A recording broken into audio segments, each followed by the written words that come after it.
I paid $12,000 cash for what I thought was an abandoned yacht. When I came back 3 months later to start renovations, I found a family of 4 living inside, and they claimed they owned it. Standing on that creaking dock at Clearwater Marina, the musty smell of old fiberglass hitting my nostrils, I watched this woman, let's call her Brenda, storm out of my cabin. "This is our home," she screamed. "You can't just throw us out." Then came the kicker. "We have rights, and I work for the county. I know people who can make your life hell." The audacity was breathtaking. Before I could even show my legal papers, she whipped out her phone. "I'm calling the police on you for trespassing. What would you do if a government employee threatened to abuse her power against you?" Here's what she didn't know. I'm a marine mechanic who's been fixing boats since I was 12. And when corrupt bureaucrats try to steal from working people, they picked the wrong guy. Where are you watching from? This revenge story gets absolutely nuclear. Let me back up and tell you how I ended up in this nightmare. My name's Ezra. I'm 47, and 3 months earlier I was crawling out of the ugliest divorce imaginable. My ex-wife Sarah got half of everything, the house, the savings, even my grandfather's tool collection. After 22 years of marriage, I was starting over in a roach-infested apartment, wondering how a marine mechanic with steady work could feel so broke. But here's the thing about losing everything.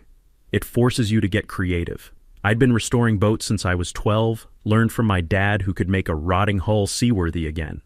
So when I found that yacht listing on an obscure maritime auction site, my gut said opportunity. A 1987 Sea Ray, 34-footer, abandoned at Clearwater Marina for 12 grand. I did my homework like a man who couldn't afford another mistake. Always request a Coast Guard documentation search before buying any vessel over 27 feet. One phone call can save you from buying stolen property or boats with hidden liens. The search came back pristine. Previous owner Robert Parker, a Vietnam Purple Heart recipient, had died intestate 6 months earlier. Clean estate sale, proper marina documentation, everything legal and transparent. The smell of diesel fuel and creosote filled my nostrils as I inspected her that first day. Seagulls shrieked overhead while halyards clinked their metallic symphony in the Gulf breeze. This wasn't just an investment. This was my shot at rebuilding both the boat and myself. Fast forward 3 months. I'm walking down that same dock with my tool bag when I hear a woman's voice cutting through the marina air like a rusty saw. I don't care what he says, we're not going anywhere. That's when Brenda Kowalski emerged from my cabin like some discount pirate queen. 5'0", wearing a Live Laugh Love t-shirt, flanked by 2 mortified teenagers and a man who looked like he'd been apologizing for her his entire marriage. "Can I help you?" she demanded, blocking my path to my own boat. "I'm Ezra. I own this vessel." I kept it polite because confrontation wasn't my style. Her laugh was pure venom. "Oh, you're the outsider trying to kick out a local family." The way she said outsider dripped with something ugly. Like being from Georgia made me less than human. "Well, we've been caretaking this boat for 2 years under a legal agreement with Bobby Parker." She waved a document that looked like it had survived the Titanic. The signature was shaky, nothing like the crisp handwriting on the title I'd researched. Before I could examine it, she was speed dialing like a teenager calling for backup. "Rick, it's Brenda. That carpetbagger I warned you about is here again, harassing us." Marina manager Rick Morrison arrived faster than an ambulance, which should have been my first red flag. This guy took one look at my legal paperwork, certified title, bill of sale, Coast Guard documentation, and shrugged. "Look, pal, I don't care what your papers say. This family's been here longer than you, and they're locals. We take care of our own around here." The emphasis on locals felt deliberate, calculated. Brenda's smile was pure satisfaction. "Maybe you should go back where you came from and buy a boat there." The humid air was suffocating, and sweat dripped down my back as I realized what I was dealing with. This wasn't some confused squatter situation. Brenda had weaponized her local connections, her victim status, and what felt suspiciously like regional prejudice to create her own little kingdom. But here's what she didn't know about this outsider. I'd spent 30 years fixing things that seemed impossible to repair.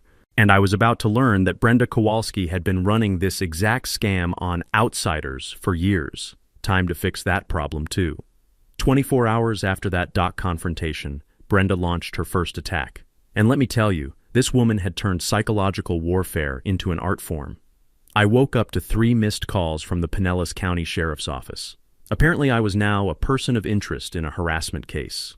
According to the police report, which I later obtained through public records, Brenda had filed a complaint claiming I'd aggressively threatened her children and used racially charged language against her family.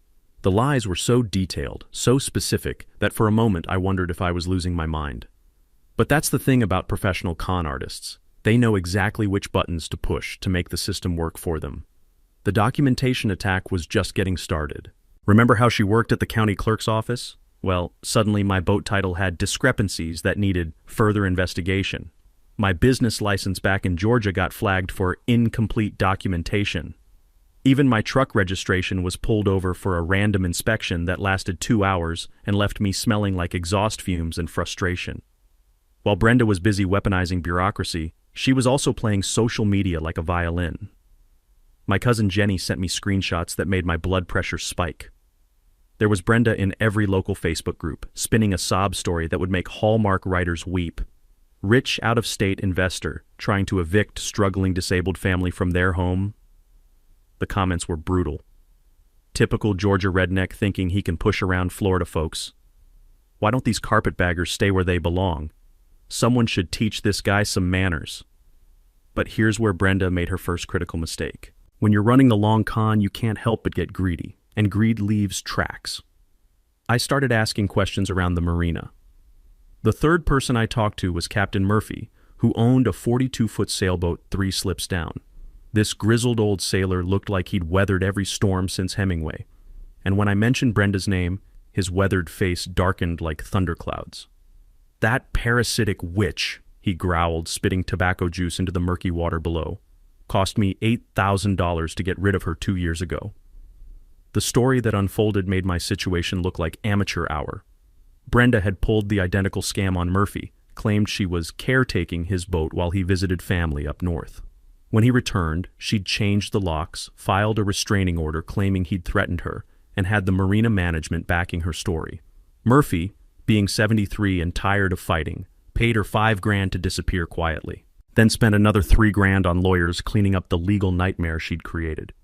"She's got a whole system," Murphy explained, the rhythmic sound of waves lapping against hulls punctuating his words. "Targets boat owners who don't live at the marina full-time.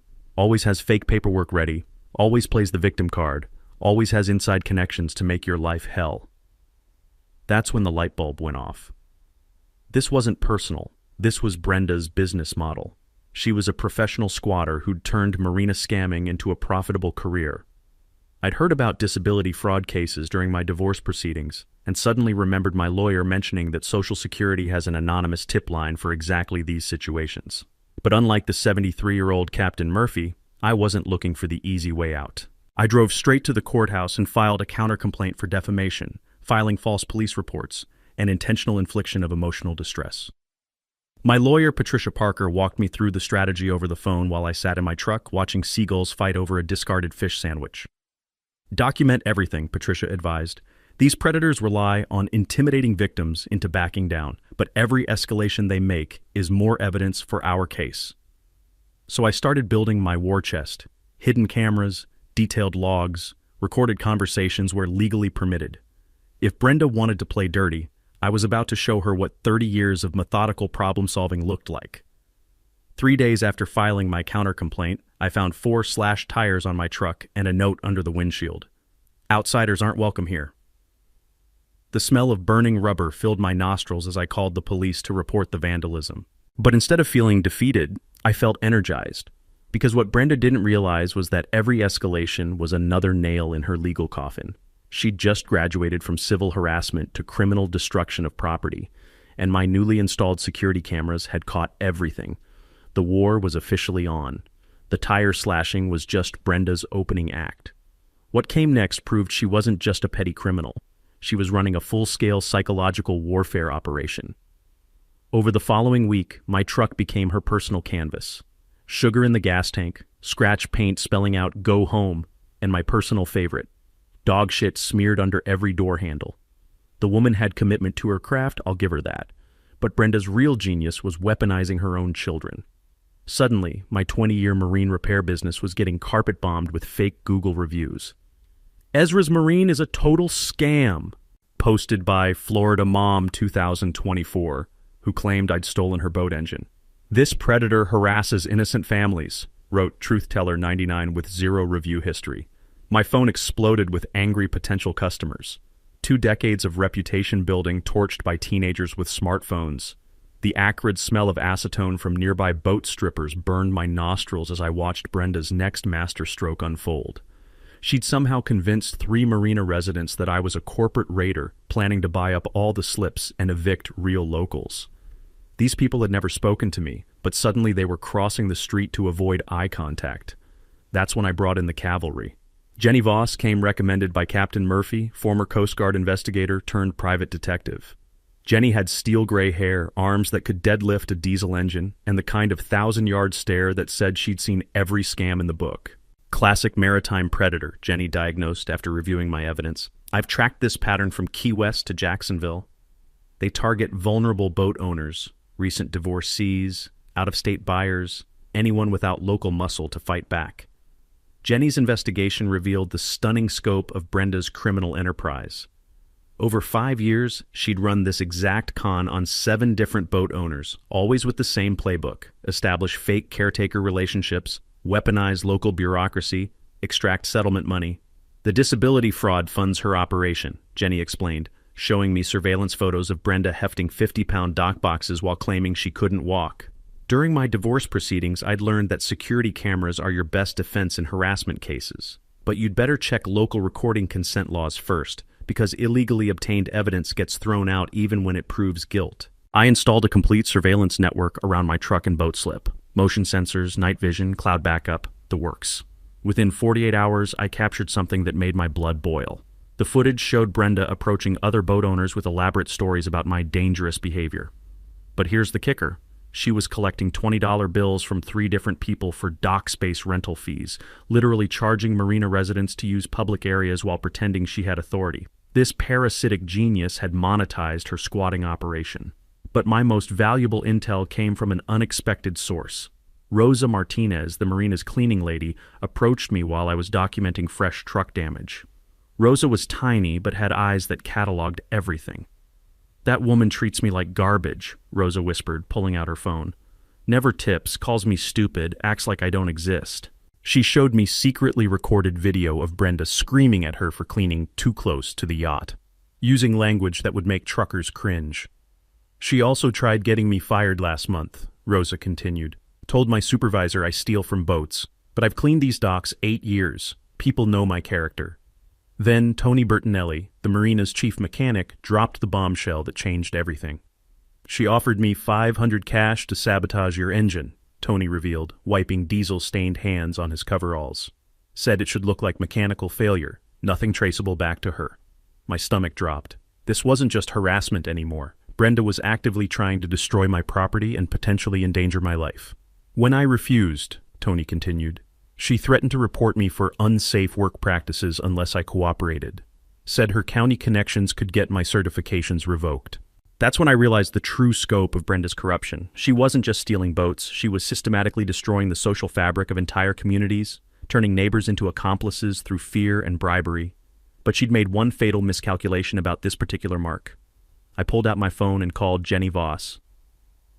"How fast can you get federal authorities involved in a case of attempted destruction of property and conspiracy?" Jenny's laugh was pure predator.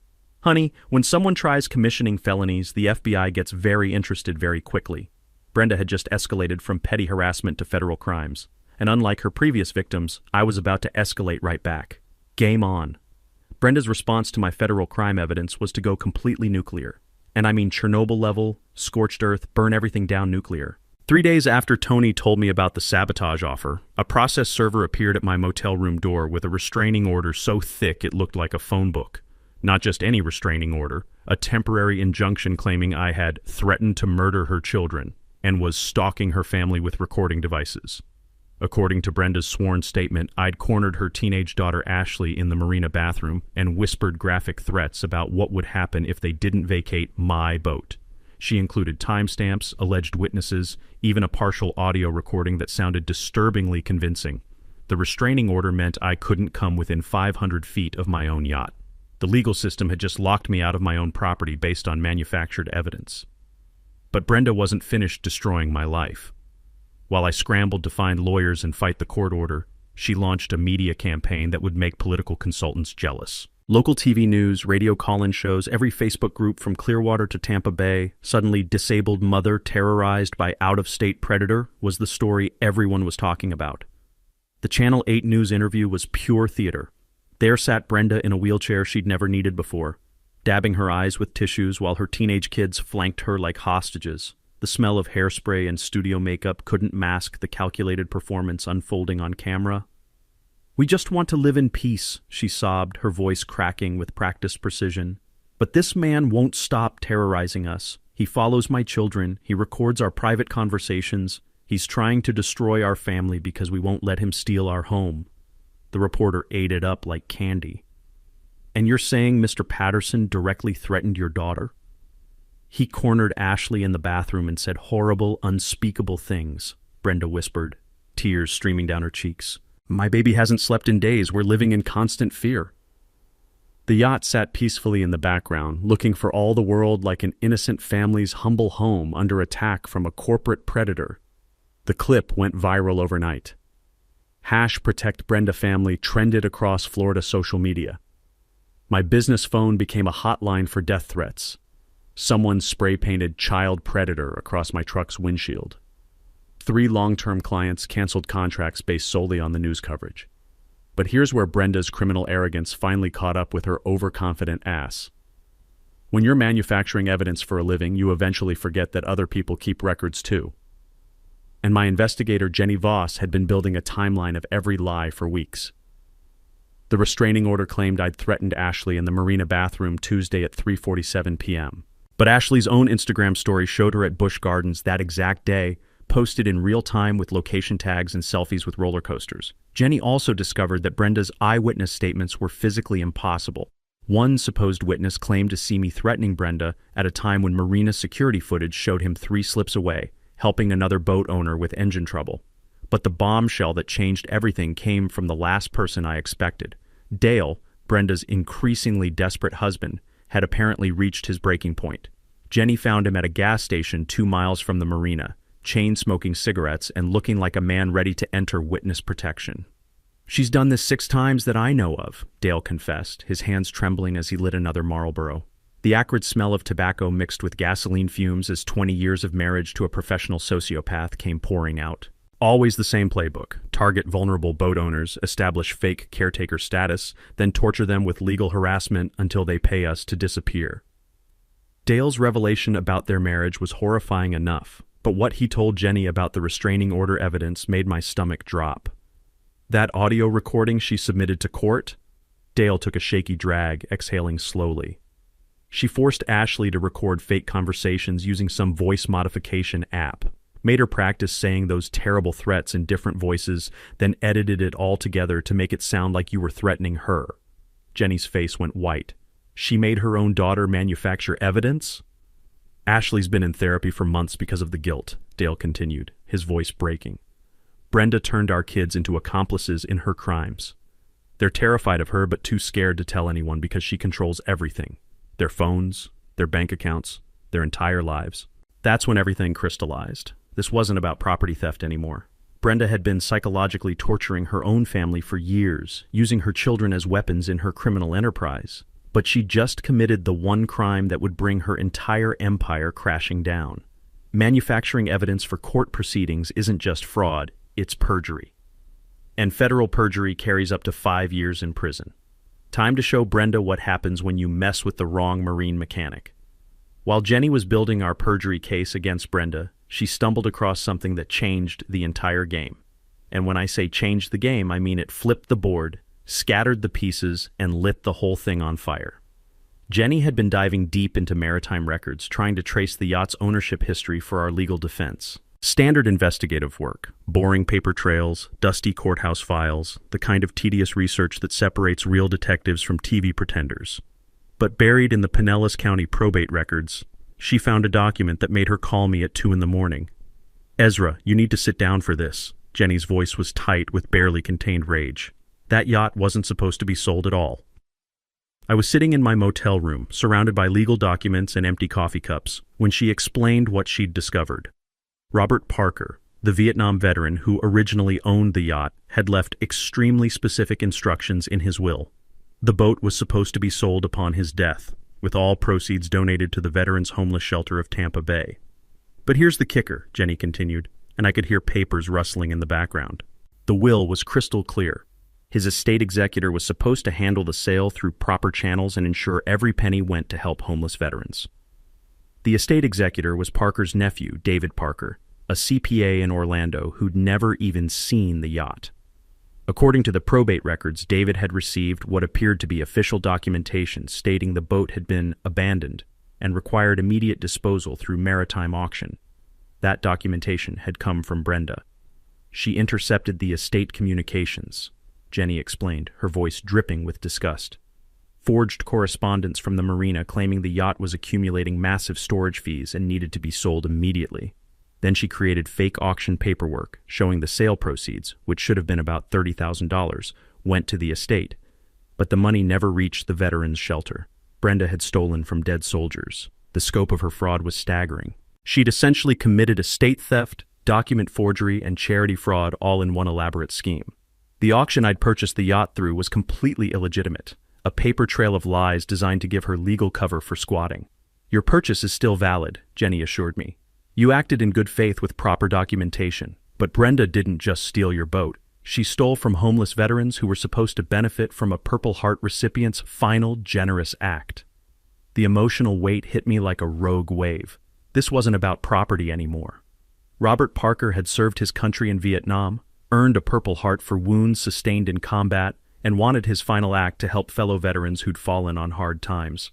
Brenda had literally stolen from the most vulnerable members of our military community.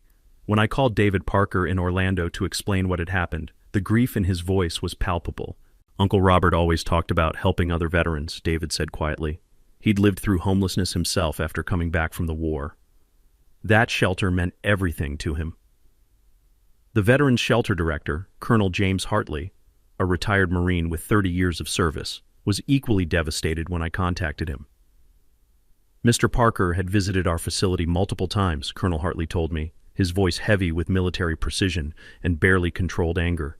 He understood what these men and women were going through because he'd been there himself. But here's what changed everything. This discovery transformed my legal battle from a civil property dispute into a federal criminal case. Estate fraud, especially involving veterans' benefits and charitable donations, falls under federal jurisdiction. The FBI takes a very dim view of people who steal from those who served their country. More importantly, it gave me a mission bigger than just getting my boat back. Robert Parker had wanted to help homeless veterans, and by God, I was going to make sure his final wish was honored, with interest. Brenda had just escalated from petty marina scammer to someone who stole from America's heroes, and that meant she'd crossed a line that would bring down the full weight of federal law enforcement. The war was about to become a crusade. The next morning, I assembled what I can only describe as the most unlikely war council in maritime history.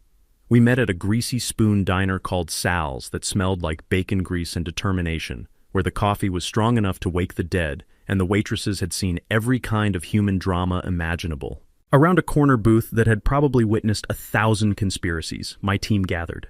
Jenny Voss with her stack of evidence folders, Patricia Parker dialing in from Georgia on speakerphone, Captain Murphy nursing black coffee and radiating quiet fury, and Colonel James Hartley from the Veterans Shelter, a man whose military bearing made everyone sit up straighter.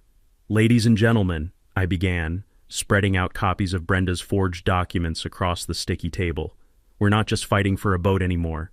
We're fighting for every veteran Robert Parker wanted to help, and we're going to make sure Brenda pays for every crime she's committed. Patricia's voice crackled through the phone speaker as she outlined our three-pronged legal strategy. Criminal prosecution comes first. Federal charges for estate fraud, mail fraud, and conspiracy. The FBI is already interested based on the evidence Jenny's provided. Estate fraud over $50,000 automatically becomes a federal felony, and when you add in the veterans' charity angle, prosecutors get very motivated. Colonel Hartley leaned forward, his weathered hands clasped tightly. The original donation was supposed to be roughly $30,000. With 5 years of compound interest and growth, that shelter lost close to $45,000 in potential funding. That's housing and meals for dozens of homeless veterans. Jenny spread out surveillance photos showing Brenda's disability fraud operation. The Social Security Administration has been tracking her for 6 months based on anonymous tips. She's been collecting disability payments while running a business empire that includes boat scamming, dock fee collection, and what appears to be a side hustle selling forged marina documents to other squatters. But our secret weapon was sitting right across from me, still chain-smoking and looking like a man who'd found religion. Dale had agreed to cooperate fully with federal investigators in exchange for immunity and protection for his children. He'd been documenting Brenda's crimes for years, terrified but too intimidated to act until now.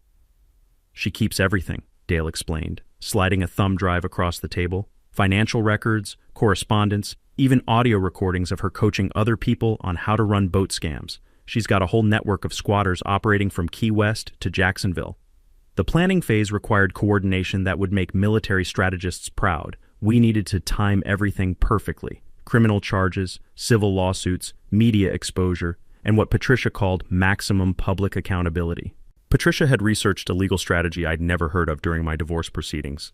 Asset forfeiture laws allow prosecutors to seize property obtained through criminal activity, then redirect those assets to victims and charitable causes. Every dollar Brenda had stolen could potentially be recovered and sent to the veterans' shelter where it belonged. Colonel Hartley suggested involving the annual Marina fundraiser that was scheduled for the following weekend. 200 people attend that event every year, including local media, city council members, and half the veteran community in Pinellas County. If we're going to expose her publicly, that's our stage. But Jenny had the most devious element of our plan. We let Brenda think she's winning right up until the moment we spring the trap. Keep fighting the restraining order through normal channels. Let her believe her media campaign is working. Give her enough rope to hang herself one final time. The psychological warfare component was crucial. Brenda's pattern showed she always escalated when she felt cornered, but she also got sloppy when she thought she was in control. We needed her confident enough to make more mistakes, but desperate enough to commit new crimes we could document. Tony the mechanic had agreed to wear a wire during any future conversations with Brenda about sabotage. Rosa the cleaning lady would document any additional harassment or threats. Even the teenagers Brenda had recruited for her fake review campaign were being contacted by investigators. Turns out, manipulating minors to commit fraud adds additional federal charges. Captain Murphy summed up our strategy with military precision. "We're not just fighting one criminal. We're dismantling an entire network of maritime fraud that's been operating for years. Every victim she's scammed, every veteran she's stolen from, every family she's terrorized, they all get justice." The smell of French fries and righteous anger filled the air as we finalized our timeline. Criminal charges would be filed on Friday. Media coordination would happen Saturday morning. The public confrontation would occur Saturday evening at the fundraiser, with federal agents standing by for arrest. But most importantly, we were going to honor Robert Parker's original wish. Win or lose, that veterans' shelter was going to receive every penny the Purple Heart recipient had intended, plus interest, plus damages, plus whatever additional donations our story generated. Brenda had picked the wrong boat to steal. More importantly, she'd picked the wrong veterans to rob. Time to show her what happens when you declare war on America's heroes. The beauty of psychological warfare is that your opponent never sees the trap until it's too late. And Brenda, drunk on her media success and convinced she'd destroyed me, was about to walk straight into the biggest mistake of her criminal career. With the restraining order keeping me away from the marina, Brenda had transformed into the undisputed queen of the docks. Jenny's surveillance showed her holding court each morning near the yacht, regaling anyone who'd listen with increasingly elaborate stories about my stalking behavior. She'd even started charging $5 for security tours of the marina, claiming she was protecting other boat owners from dangerous outsiders. But power, as they say, corrupts, and absolute power makes you do really stupid things.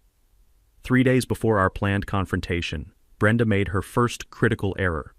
Rosa Martinez called me in tears, speaking rapid Spanish mixed with English as she described what had just happened at the marina. "She tried to pay me to plant drugs on your truck," Rosa sobbed into the phone. "Said she'd give me $200 to put a bag of something in your glove compartment, then call police for anonymous tip." The audacity was breathtaking. Brenda wasn't content with character assassination and property theft. Now she wanted to frame me for drug possession. But what she didn't know was that Rosa had been wearing the wire Jenny had given her, and every word of the conversation was captured in crystal-clear digital audio. The recording was pure gold. Brenda's voice, unmistakably hers, explaining exactly how Rosa should plant the evidence and what to tell police when they found it. She'd even provided Rosa with what looked like a bag of cocaine, though lab testing later revealed it was baking soda mixed with crushed aspirin. But Brenda's paranoia was reaching clinical levels.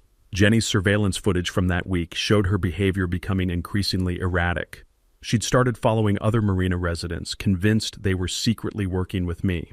She installed her own cameras around the yacht, then accused 3 different boat owners of trying to spy on her family.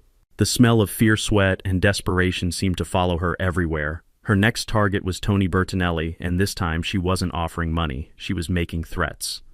Tony called me after a particularly ugly encounter where Brenda had cornered him in the marina workshop. "She's completely lost it," Tony reported, his voice shaky with adrenaline. "Said if I didn't sabotage your engine by Friday, she'd report me to the Coast Guard for dumping oil illegally. Claims she has photos of me violating environmental regulations." The irony was delicious. Brenda had been illegally dumping the yacht's wastewater for months, but she was threatening to frame Tony for environmental crimes he'd never committed. Jenny had been documenting her illegal dumping since we started surveillance. Marine waste systems must pump out at certified facilities, and EPA fines for graywater dumping can reach $10,000 per violation. But Thursday brought the incident that sealed Brenda's fate forever. Ashley, her teenage daughter, had apparently reached her breaking point.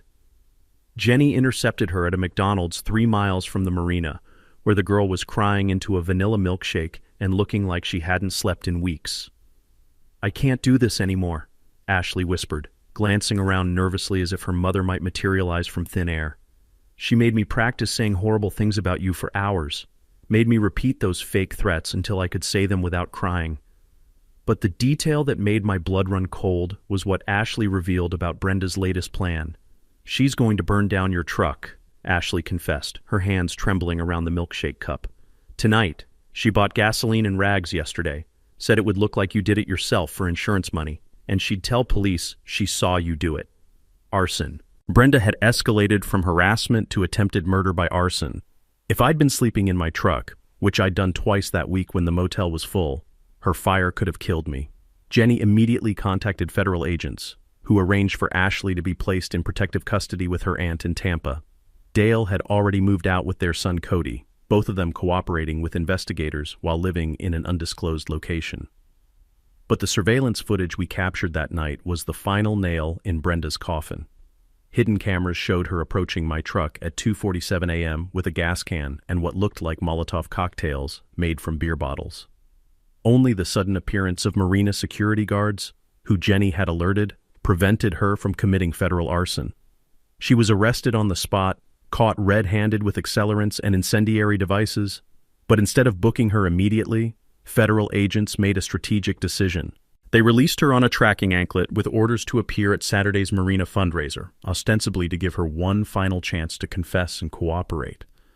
What they were really doing was giving her enough rope to hang herself in front of 200 witnesses, 3 news cameras, and a very angry crowd of veterans.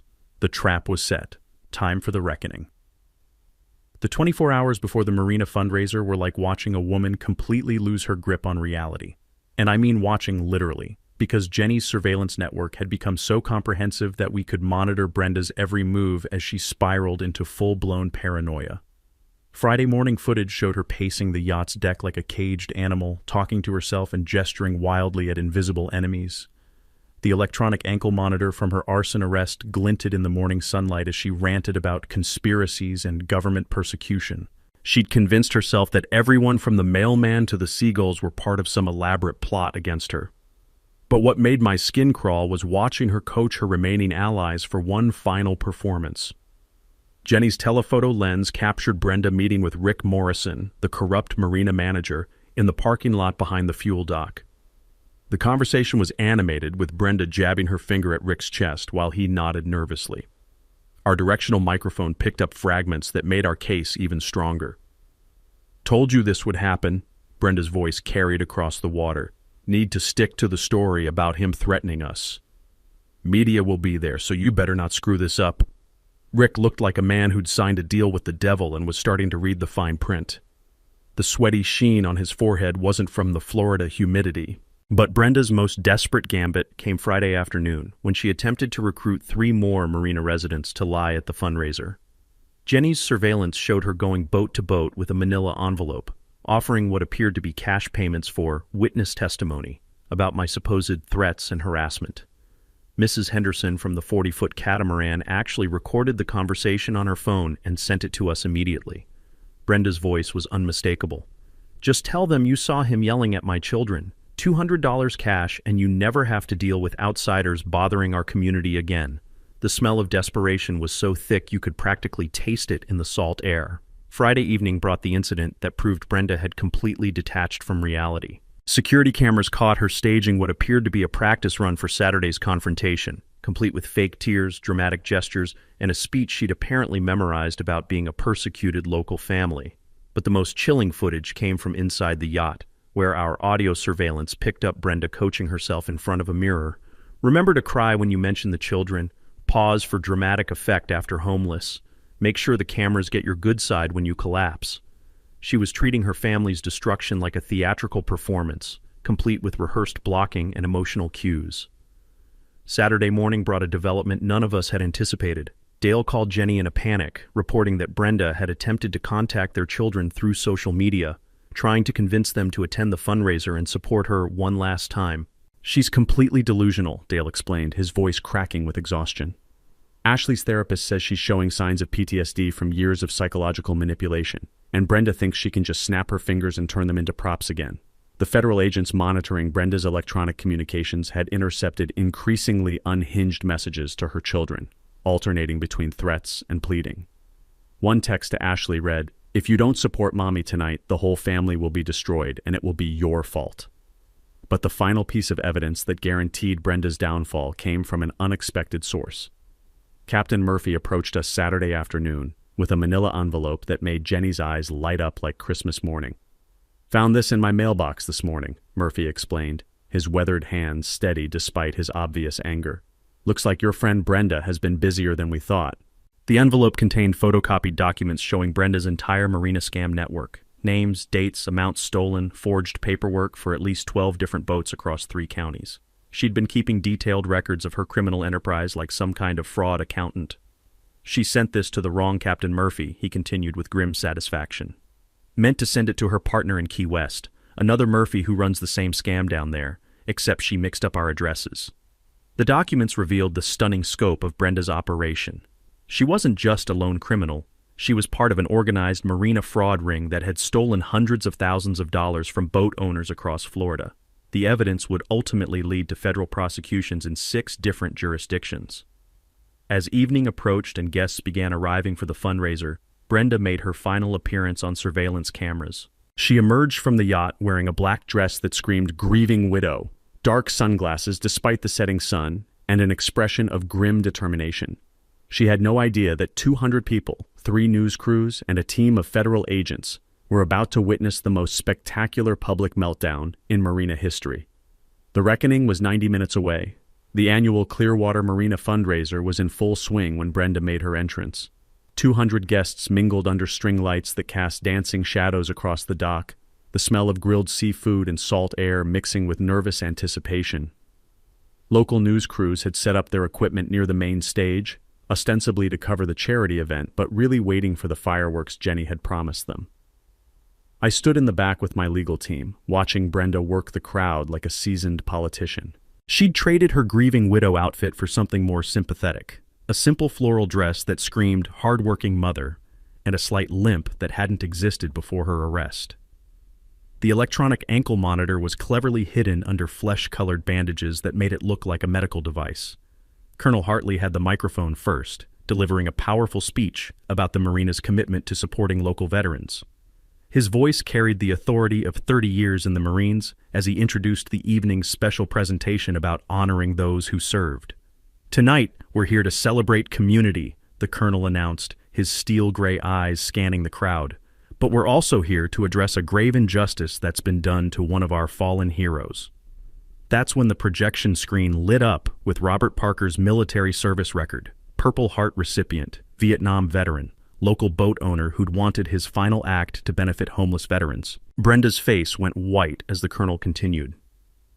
"Mr. Parker left specific instructions that his yacht be sold to fund our veterans shelter, but those instructions were never carried out.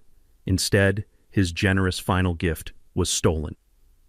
The crowd murmured as the timeline of Brenda's fraud unfolded on screen. Forged documents, intercepted communications, stolen charity funds, all presented with military precision and devastating clarity. Brenda couldn't contain herself any longer. She jumped up from her seat, nearly tripping over her fake medical devices, and pointed an accusatory finger at the stage. "This is all lies!" she screamed, her voice cutting through the evening air like a rusty anchor chain. "They're persecuting me because I'm a local family and he's an outsider trying to steal our home." The crowd turned to stare as Brenda launched into her rehearsed performance. But something was different this time. Maybe it was the pressure. Maybe it was the federal agents positioned throughout the audience, or maybe she'd finally cracked completely. Instead of the composed victim she'd played on television, she became a raging banshee. "That boat is ours. We've been living there for years. This rich Georgia carpetbagger thinks he can just buy our community and kick out the real people." Colonel Hartley let her rant for 30 seconds before dropping the first bombshell. "Mrs. Kowalski, would you like to explain to these veterans why you stole money intended to help homeless soldiers?" "I never stole anything," Brenda shrieked, abandoning all pretense of her medical conditions as she jumped up and down. "That crazy old man was dead. Dead people don't need boats. I was protecting it from vandals." That's when Jenny stepped forward with a microphone, her voice calm and professional. "Then perhaps you can explain this audio recording of you attempting to bribe Rosa Martinez to plant drugs in Mr. Patterson's vehicle?" The speakers crackled to life with Brenda's own voice. "Put the bag in his glove compartment, then call police for anonymous tip, $200 cash." The crowd gasped. Brenda's face cycled through confusion, rage, and panic as she realized the trap was closing around her. "That's fake! They edited it! This is all a conspiracy against hardworking Americans." But the evidence kept coming. Video footage of her attempted arson, recordings of her coaching witnesses to lie, documents showing her entire marina fraud network. Each revelation made her more desperate, more unhinged. The moment that broke her completely came when Ashley, her own daughter, stepped onto the stage. The teenager looked pale but determined as she took the microphone. "Mom made me lie for years," Ashley said quietly, her voice barely audible over Brenda's increasingly incoherent screaming. "She forced me to record fake conversations to frame innocent people. She turned our whole family into criminals." Brenda's response was the final nail in her coffin. Instead of showing any remorse or maternal concern, she turned on her own child with vicious fury. "You ungrateful little brat! After everything I've done for you, you're just like your worthless father, weak, stupid, and useless." The crowd recoiled in horror as Brenda continued screaming abuse at her teenage daughter in front of 200 witnesses and 3 television cameras. That's when FBI agent Sarah Martinez stepped forward, badge gleaming under the string lights. "Brenda Kowalski, you're under arrest for federal charges of estate fraud, mail fraud, conspiracy, and attempted arson." As the handcuffs clicked into place, Brenda made one final, desperate play. "This is illegal. This is... I know my rights. I work for the county. I have connections." Agent Martinez's response was pure poetry. "Ma'am, your connections can't help you in federal prison." The crowd erupted in applause as Brenda was led away, still screaming about persecution and conspiracies. Local veterans stood at attention as she passed, a silent honor guard for the justice they'd waited years to see. 6 months later, I stood on the deck of what was now officially called the Robert Parker Memorial Yacht, watching the sunrise paint Tampa Bay in shades of gold and redemption. The smell of fresh coffee mixed with diesel exhaust and possibility as I prepared for another day of the most rewarding work of my life. Brenda's legal destruction was a thing of beauty. Federal prosecutors delivered justice with surgical precision. 12 years in federal prison for estate fraud, mail fraud, conspiracy, attempted arson, and using a minor in commission of felonies. The judge's sentencing speech was poetry. "Mrs. Kowalski, you didn't just steal property. You stole from heroes who served our nation and terrorized your own children. Society needs protection from predators like you." But watching her criminal empire crumble was the real satisfaction. Those documents she'd accidentally mailed to Captain Murphy triggered a federal investigation that spanned 6 counties. 14 marina scammers were arrested, over $400,000 in stolen funds recovered, and boat squatting became a felony offense throughout Florida.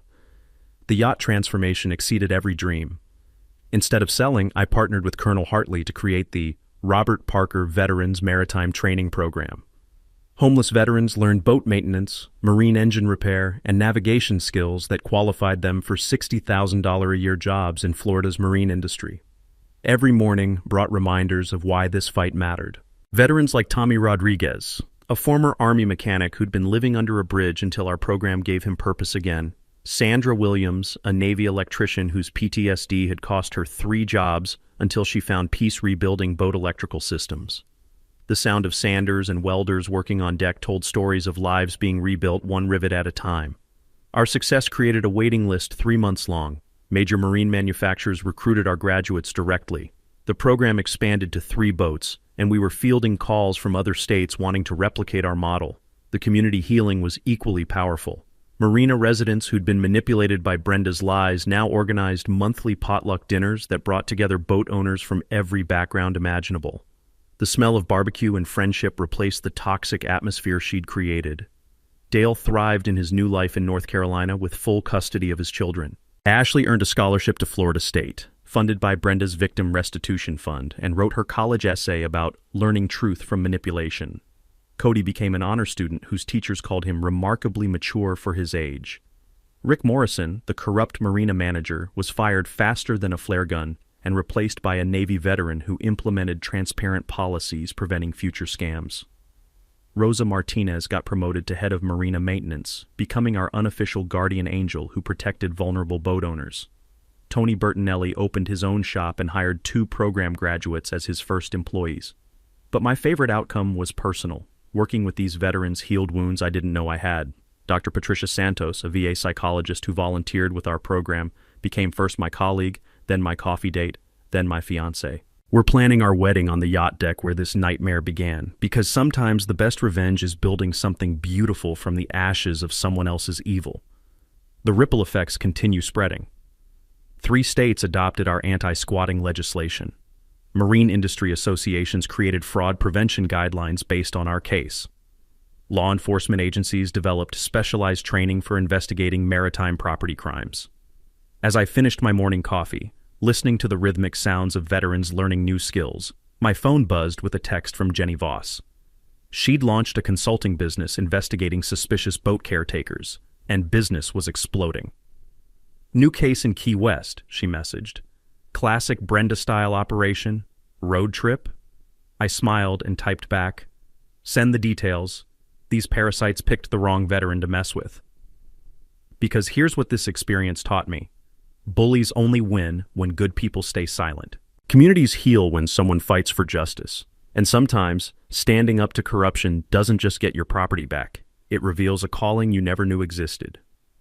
Robert Parker's final wish came true beyond his wildest dreams. That $30,000 donation became a $250,000 program that's changed dozens of lives. Brenda thought she was stealing from a dead veteran. Instead, she accidentally created the most effective veteran rehabilitation program in Florida. Speaking of entitled people who think rules don't apply to them, have you survived an HOA nightmare? Share your worst HOA horror story in the comments below. If this story inspired you to fight back against bullies, subscribe to Karen Stories for more revenge tales that prove justice still exists. Next week, the HOA president who tried to foreclose on a military family during deployment. That one gets nuclear.